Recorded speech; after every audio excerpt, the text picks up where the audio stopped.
என்னோட ரிலீஜன் நான் சேஞ்ச் பண்ணிக்கிட்டேன் அவங்களுக்காக. இவ்வளோ ரிஸ்க் எல்லாம் எடுத்துட்டு நான் அவங்கள கல்யாணம் பண்ணிக்கிட்டு இப்போ நான் கன்சீவ் ஆயிருக்கேன். கன்சீவ் ஆயிட்ட அப்புறமும் இவ்வளோ கஷ்டத்துல நான் எதுக்கு ஃபைட் பண்ணிட்டு இருக்கேன்? அவங்க வேணும் தானே. ஒரு சைடு லவ் இருந்தா பத்தாதுங்க, 2 சைடும் லவ் இருக்கணும். சொல்றது வேற நடக்கிறது வேறன்னா அதுல அர்த்தமே இருக்காது. அவங்க பொண்டாட்டி குழந்தை வேணும்னு சொல்லிட்டு மீடியாக்கு முந்து சொல்ல வேண்டாம், என் முன்னாடி சொல்லட்டும். அட்லீஸ்ட் வா என் பேரண்ட்ஸ் கிட்ட போயிட்டு பேசலாம்னு சொல்லிட்டு அவங்க என்ன அங்கே ஊருக்கே கூட்டிட்டு போகலாம். இல்லை இப்போ எல்லாருக்கும் தெரிஞ்சிருக்குல்ல, சார்ட் அவுட் பண்ணல, நம்ம சார்ட் அவுட் பண்ணிக்கலான்னு. இல்லை இல்லை இவ ஃப்ரெண்ட்ஸ் எல்லாம் இருக்கோம் இல்லை, ஏன்னா நமக்கு 2 பேருக்கு கல்யாணம் பண்ண ஃப்ரெண்ட்ஸே இருக்குல்ல, அவங்களெல்லாம் கூப்பிட்டுட்டு ஒரு மீட்டிங் வச்சுட்டு சரி பண்ணலாம்ல. எதுக்கு அவங்க முயற்சி பண்ண மாட்டாங்க? அது எதுக்கும் வந்தாங்க போயிட்டாங்க, அவ்வளோதான். அவங்களுக்கு எல்லாம் இன்டர்வியூ கொடுக்குற டைமு கொஞ்சம் அவங்க ஒய்ஃபுக்கு ஒரு 1/2 hour கொடுத்துருந்தா இவ்வளோ பிரச்சனையே போயிருக்காது. ஒரு உமன் தான் வந்து இன்னொரு உமனுக்கு சப்போர்ட்டாக இருக்கணும். உங்கள் ஃப்ரெண்ட்ஸ் பல பேர் வந்து உங்களுக்கு வந்து இப்போ வரைக்கும் சப்போர்ட்டாக இருக்காங்க. பட் அன்ஃபார்ச்சுனேட்லி வந்து இப்போது ஹன்ஷிதா அப்படின்றவங்க வந்து உங்களுக்கு எதிராக அர்ணா கூட சேர்ந்துட்டு அவங்களோட அஃபேர் வந்து அது தாங்க முடியாமல் நீங்களும் வந்து டிப்ரெஷனுக்கு உள்ளானீங்க. ஸோ அதை பற்றி இப்போ எப்படி ஃபீல் பண்ணுறீங்க? அதை பற்றி ஃபீல் பண்ணுறது என்னங்க, எனக்கு அசிங்கமாகுது. அந்த பொண்ணு நினச்சாலே அசிங்கமாகுது, சீரியஸ்லி. இப்போ அந்த பொண்ணை பற்றி எனக்கு பேசுகிறதுக்கு இன்ட்ரெஸ்ட் இல்லை. இப்போ எனக்கு என்னோட லைஃபு, என்னோட குழந்தையோட ஃப்யூச்சர் மட்டும் இம்பார்ட்டண்ட். எனக்கு நியாயம் வேணும்.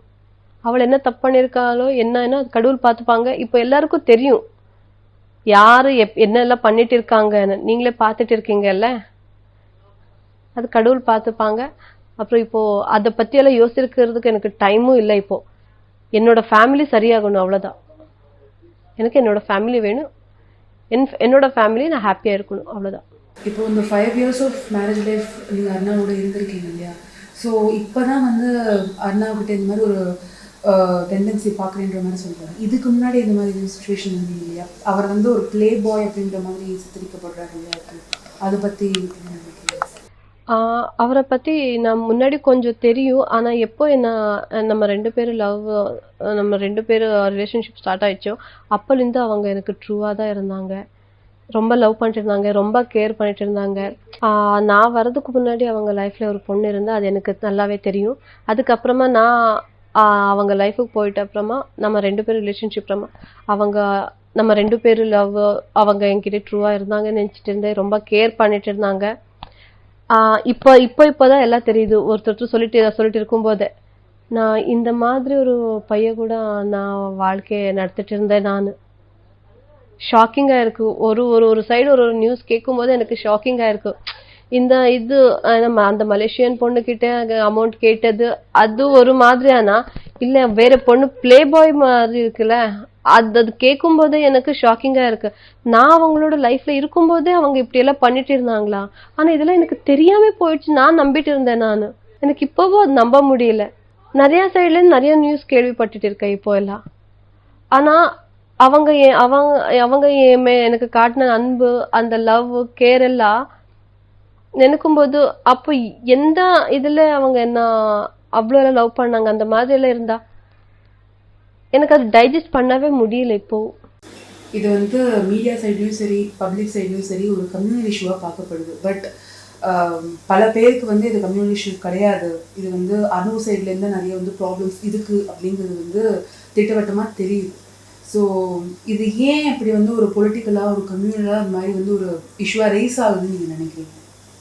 நான் என்னோட கஷ்டம் சொல்லும்போது நான் அந்த இன்டென்ஷன்லேயே சொல்லலை மேம். கம்யூனிட்டி இதில் போகுது, அந்த ரிலிஜன் பெரிய ஒரு இஷ்யூ ஆகுதுன்னு நான் என்னோட கஷ்டம் சொன்னேன். எனக்கு ஆனால் அநியாயம் சொன்னேன், அவ்வளோதான். எனக்கு அர்ணவ் என்னோட லைஃப்பில் என்ன பண்ணியிருக்காங்கன்னு உங்களுக்கு சொல்லியிருக்கேன். 5 years லவ் பண்ணியிருக்கேன். கல்யாணம் ஆகும்போது இப்படி ரிலிஜன் மாற்றிருக்காங்க, கல்யாணம் பண்ணிட்டாங்க. இப்போ நான் கன்சீவ் ஆகிட்டு என்ன விட்டிருக்காங்க. என்னோட கஷ்டம் உங்களுக்கு சொன்னிட்டேன்.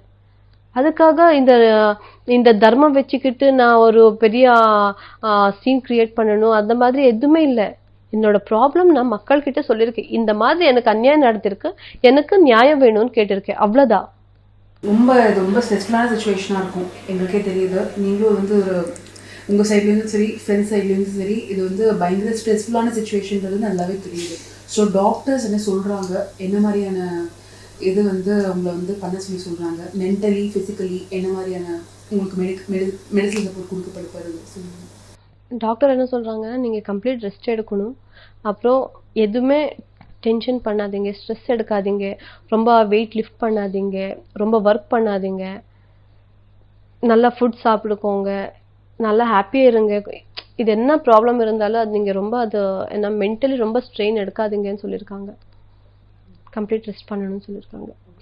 லாஸ்ட்டாக நீங்கள் வந்து மீடியாவுக்கு பப்ளிக்கு என்ன சொல்ல விருப்பப்படுறீங்க திவ்யா? இப்போது நிறைய பேருக்கு கன்ஃபியூஷன் இருக்குது, யார் சரி யார் தப்பு, ஏன்னா 2 பேரும் தப்பு பண்ணிட்டு இருக்காங்களே, 2 பேரும் சரி இருக்காங்களான்னு. இன்னும் கொஞ்ச நாள்லேயே உங்களுக்கே தெரிஞ்சிடும் யார் எந்த சைடு உண்மை இருக்குது, யார் போய் சொல்லிட்டு இருக்காங்கன்னு. ஏன்னா இது நான் சொல்கிறது அவங்க சொல்கிறது இல்லை, இதில் போலீஸே என்கொயரி பண்ணுறாங்க, எதில் உண்மை இருக்குது எது பொய் இருக்குன்னு.